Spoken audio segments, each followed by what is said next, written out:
today. And today we're going to be talking about the third place OCG Blackwing deck that obviously got third in the OCG with some interesting missing things here. So without any further ado, we're going to just go right into it. I'm pretty sure you guys can already spot what is different about this deck that separates it among the rest of the other Blackwing decks. That is running around. So obviously this is kind of an interesting list because it's Blackwings. It's cool. Blackwings have always been one of those decks that kind of never goes away. So let's just jump right into the deck. 1 Gofu, 3 Chris, 3 Bora, 1 Gale, 2 Picari, 1 Steam, 3 Ash Blossom, 3 Ghost Ogre, 3 Blizzard the Far North, 3 Harmadden, I guess that's how you pronounce it, 3 Maxi, and 2 Vayu. Already starting off with some interesting doozies here. We can already see that he's not playing any Kalut, which is kind of interesting because I think Kalut is kind of like one of those cards that you would always see in a Blackwing deck, but I guess in this case it didn't. It worked out for him, so obviously you might not want to play Kalut in the future if you're planning on playing this deck, but that's just me rambling on. But it's kind of interesting to not see Kalut in this deck. This card is kind of cool. I actually don't know what this card does. So if you control a Blackwing monster, other than this card, you can special summon this card from your hand. You can only special summon Blackwing Harmadden once per turn this way. Once per turn, or when this card is normal, special summon, you can target one Blackwing monster you control, increase this card's level by that monster's level.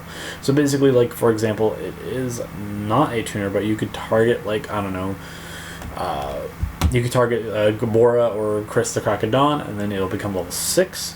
It'll become level 5 if you choose to like the level 3 monsters, so on and so forth. Or you can make this card level 7 if you happen to open up with Gofu, which is going to be kickstarting all your plays, by the way, in most scenarios.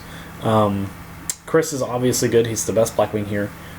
He's the best Blackwing monster currently ever, I think, because he's 1900. He can be special summoned from the hand. And he can't be survived by spell and trap cards once per turn, which is cool.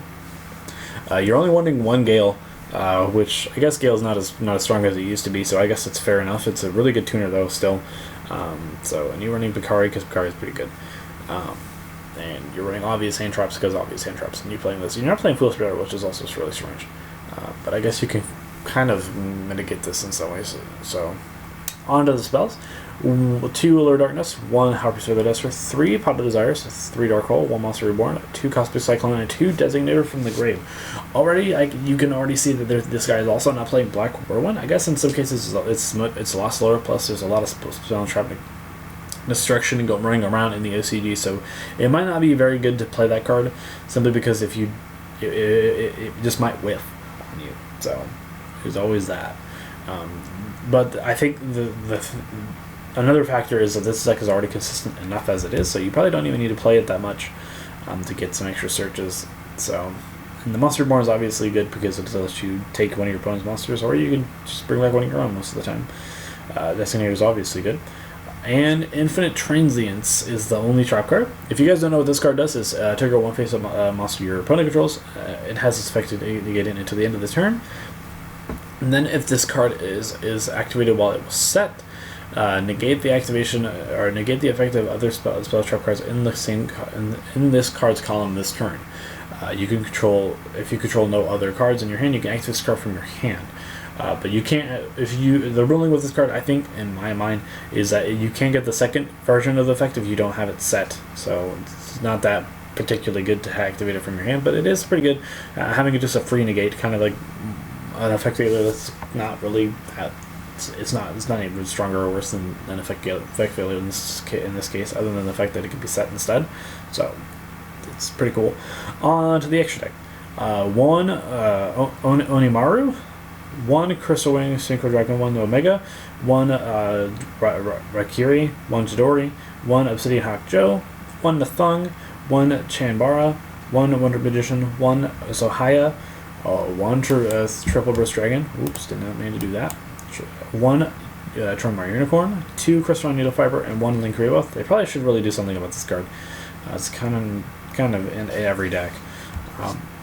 Even if you're not playing it in certain things, it's probably already there. But it's interesting because you don't see the original Armor Master and stuff like that. I mean, then again, this deck kind of needs to advance in some ways. It can't kind of stay in the past like it has been for the longest time. It's kind of interesting to see Triple Burst Dragon in here. Triple Burst Dragon is the card that like lets you do piercing damage to a monster, and then negates the activation of a card effect. So that's pretty cool. These cards are really good. Onimar is kind of the most interesting Blackwing ever because it's level 12 and this Blackwing is kind of really cool. But I like the deck overall. It's interesting. It's unique. OCG is running with it, I guess, pretty well.